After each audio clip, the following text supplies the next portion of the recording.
Hi please, இது போன விளாகோட continue vlog தான் இது. ஆக்சுவலாக நாங்கள் பீச்சில் ரீச் ஆகிட்டு மம்மி கால் பண்ணிட்டு மம்மி இங்கே இருக்கேன் வாங்க அப்படி சொன்னாங்க. ஸோ அங்கேருந்து நாங்கள் மூவ் ஆன் பண்ண ஆரம்பிச்சாச்சு. அம்மாவே போய் பார்த்துட்டு தம்பியை கொஞ்சிட்டு அப்புறம் அம்மா என்னன்னாங்க, நீங்கள் 3 பேர் நில்லுங்க உங்களை ஃபோட்டோ எடுக்கிறேன் அப்படி சொன்னாங்க.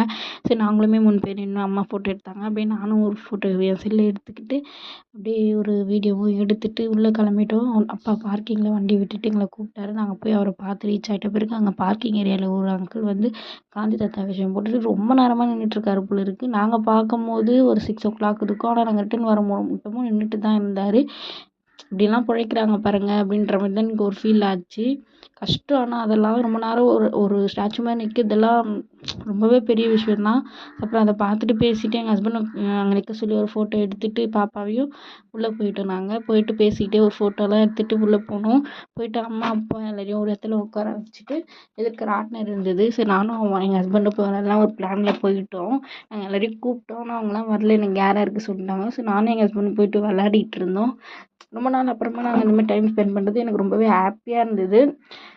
அவருமே ரொம்ப நாள் ஆகுதுல, இதுமாதிரி நம்ம விளையாடிடலாம் அப்படின்ட்டு லவ் பண்ணும்போது நாங்கள் குயின்ஸ்லேண்ட் போனது. அது ஒன்று நாங்கள் இப்போ தான் இந்த ராட்னரே சுற்றுறோம்.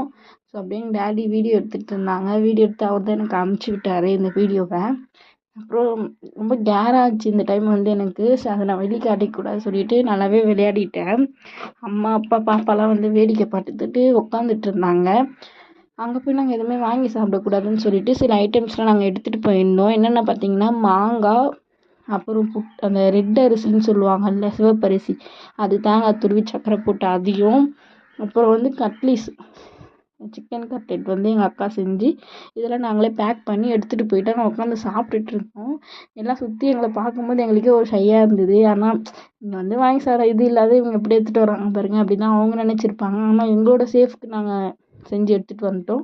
ஸோ எங்களுக்கு அதை பற்றிலாம் கவலை இல்லை. யார் என்ன பேசிட்டு போனால் நம்மளுக்கு என்ன சொல்லிட்டு நாங்கள் உட்காந்து அழகாக எங்கள் மம்மி வந்து சின்ன சின்ன பிளேட்லாம் எடுத்துகிட்டு வந்திருந்தாங்க.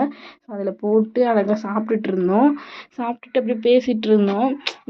எங்கள் அம்மா என்னன்றாங்க, இங்கே வந்து நம்ம சாப்பிடுது வீட்டிலே உட்காந்து சாப்பிட்ருக்கலாம்டி, இவ்வளோ தூரம் கூட்டின்னு வந்து சாப்பிடுது கடி கூட்டின்னு வந்துன்ற மாதிரி எங்களுக்கு ஒரு ஃபீல் ஆயிடுச்சு.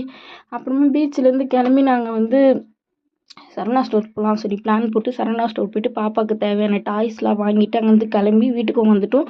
வந்து இன்னும் அமக்கலை பண்ணிட்டு இருக்காரு பாருங்க. நைட்டெல்லாம் தூங்க கூட இல்லை. தூங்காமல் அமக்கலை பண்ணி எப்படி பேசிகிட்டு இருக்காரு நீங்கள் பாருங்க. இதோட முடிச்சுக்கலாம். பாய்.